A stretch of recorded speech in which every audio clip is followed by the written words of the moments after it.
Sometimes Forex trading is a wild and woolly place to be. That's why Hugh's here, to pose your questions to Walter, the naked Forex guy. Hugh's got questions, and Walter's got the answers. Here at the Truth About FX podcast.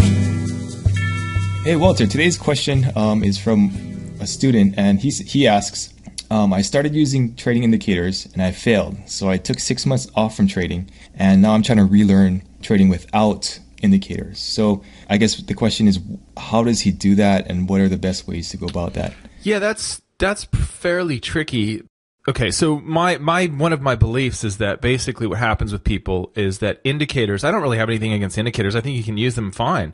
The issue I have with indicators is that it makes it difficult for you to stick to one thing, because you will do exactly what this person did, which is you trade for a while, you use the indicator or indicators that you're using, and then you hit a drawdown, and then you kind of blame it on the indicator, and then you pull another one out of the hat, and you kind of get stuck in that cycle. To me, that's the main issue with indicators. It's not really that you can't trade with them or that you can't make money with them. Of course you can. But I think also if you talk to some of the older traders, what they'll tell you is that, and I'm talking about older indicator-based traders that use indicators in their systems, they'll tell you that they don't really need them. Like they can kind of tell what's going on the chart without looking at the indicator. So they kind of know that they've got a trade on, or they should get out of a trade or whatever.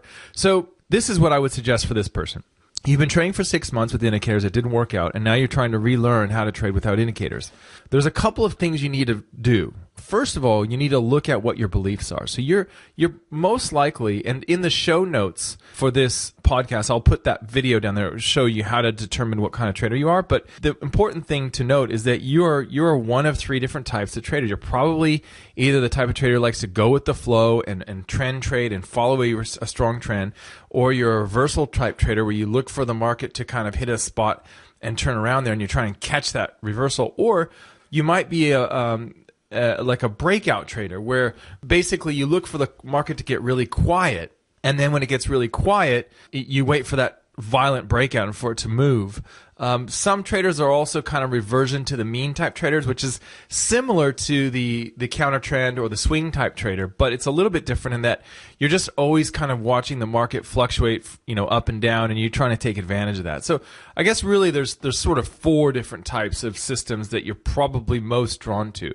That's not to say that you can't trade all four of them at some stage, but in the beginning, when you're first starting out, you really want to align your system with your beliefs as closely as possible so that you don't leave it in the dust when you run into a drawdown. So that's what I would say. I would say that's the first step, is to find out what kind of system you want, then back test it, use Forex Tester, and then get really deep into money management and figure out how you can trade that system without running into a drawdown that's going to make you go, okay, I quit.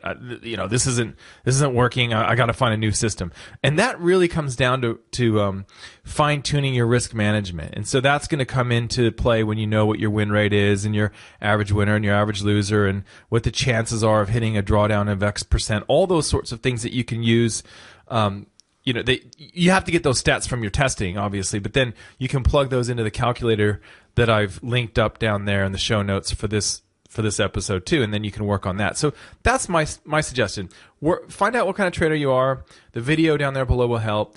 Then test it, get your confidence up. Then use the calculator to fine-tune your risk management, because that'll help you in avoiding drawdowns.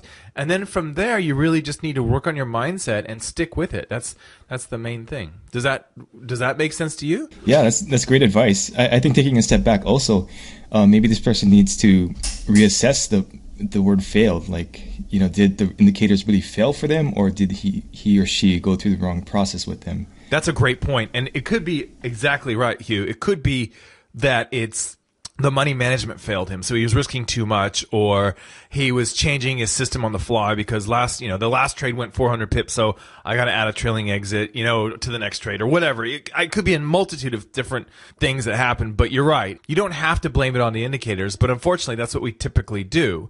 Is we'll blame the system, and then we'll throw it away.